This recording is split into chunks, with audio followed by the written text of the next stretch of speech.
Et je lance 2-3 questions afin de canaliser un peu la parole d'abord et de pouvoir voir cette question. Comment, dans votre service d'église, ce que vous retenez d'aujourd'hui comme passage possible en tout cas, ou comment vous faites pour permettre à quelqu'un de restaurer en lui son estime de lui-même. Première question, est-ce que vous avez une idée qui a jailli aujourd'hui, ou que vous connaissez bien, comment aider quelqu'un qui ne s'aime pas à restaurer en lui une juste estime de lui? Si vous voulez, il est des fois bon de commencer par ce que je ne ferai pas. Qu'est-ce que je ne ferai pas? Le juger. Oui. Lui donner des conseils. Pas de provocation. Je n'éteindrai pas sa révolte. Je ne me compare pas mon histoire avec la sienne. J'écoute son histoire. Oui, on va passer. Oui, oui, oui. Son identité. Oui, mais ça, c'est ce que je ferais. Pensez pour lui. Pensez pour lui, absolument. Si j'étais à votre place, je téléphonerais à votre frère. Et puis je lui dirais, allez, viens, on va se faire une bise, bien sûr. Et lui, il n'est pas prêt à faire la bise, l'autre non plus. Bon, voilà, je ne ferai pas ça. Qu'est-ce qui est la priorité, au nom de l'Évangile, qui m'est sauté aux yeux aujourd'hui? Quelle est ma première mission? Quel goût d'Évangile que je retiens aujourd'hui, que j'aurais envie d'être? Me donner. Oui, aimer. Aimer tel qu'il est. Lui faire sentir qu'il est aimé de Dieu. Relever ce qui est beau dans sa vie quand il prend. Relever ce qui est alors, et vous relevez comment quelqu'un qui est plein de poids? Alors, relever ce qui est bon, ce qui a été bon dans sa vie. Voilà. Je vais essayer de trouver les petites violettes dans les sous-bois de sa vie. Voilà. Mais vous savez, quand on souffre et qu'on a un gros poids, moi, on a beaucoup de violettes dans ma vie, il reste le gros poids quand même. Donc, qu'est-ce que je fais du gros poids? La main sur l'épaule. Simplement. La main sur l'épaule. Oui, la main sur la main, simplement. La main sur la main. Et pour susciter une parole, est-ce que j'ai envie de susciter une parole? Est-ce que on a dit que le récit est le lieu de la cicatrisation? Est-ce que je me donne le droit de susciter un récit? Oui ou non? Qui c'est qui dit non?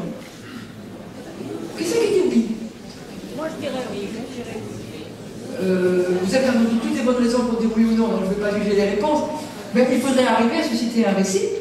Si vous êtes la personne de confiance, parce que le cancer va venir à l'intérieur de son âme par le mutisme. Ce qui se dit retrouve taille humaine. Donc ça suppose une écoute. Une écoute d'un vivant vers un vivant. Une écoute vivante. Alors, vous verrez dans le papier que vous allez recevoir, j'ai mis des petites têtes de chapitre que je n'ai pas le temps de développer. Hein, parce que c'est une écoute vivante. Alors, quelle parole risquée? J'allais dire humainement, c'est ridicule, on n'est pas un morceau humain, un morceau chrétien. Quelle parole risquée que vous sentez de l'Évangile? Quelle parole risquée qui va lui casser ses fausses images de Dieu, qui va le faire sortir du schéma de Judas pour arriver au schéma de Pierre, qui va lui permettre de restaurer en lui le goût de se mettre debout dans sa barque, la sienne et celle du frère. Quelle parole risquée? Hein? Tu as du prix à mes yeux. Hein? Ta foi t'a sauvé. Que veux-tu que je fasse pour toi? Alors vous dites, le dites au nom du Père. Que veux-tu que je fasse pour toi? A souvent dit Jésus à ses amis. Et laissez le silence. Qu'est-ce que tu aurais envie qu'il fasse pour toi? Moi je retiens la parole du centurion. Dis seulement une parole et je serai guéri. Nous avons donc à trouver la parole essentielle qui va toucher cette personne, qui n'est pas celle qui va toucher la chambre 14, qui est celle de la chambre 12. Une parole, la parole essentielle. Alors grossièrement, la parole essentielle qui doit sonner dans la vie de quelqu'un qui souffre, ma réconciliation, qui souffre dans son corps, que la parole essentielle qui peut remettre quelqu'un debout. Vous l'avez dit, tu as le prix aux yeux de Dieu. Tu es aimé. Dieu t'aime. Dieu t'aime. Ça, c'est la parole essentielle. Si vous saviez comme je vous ai aimé. On va terminer pour se préparer, aller aux toilettes 2 secondes et puis de préparer à la célébration.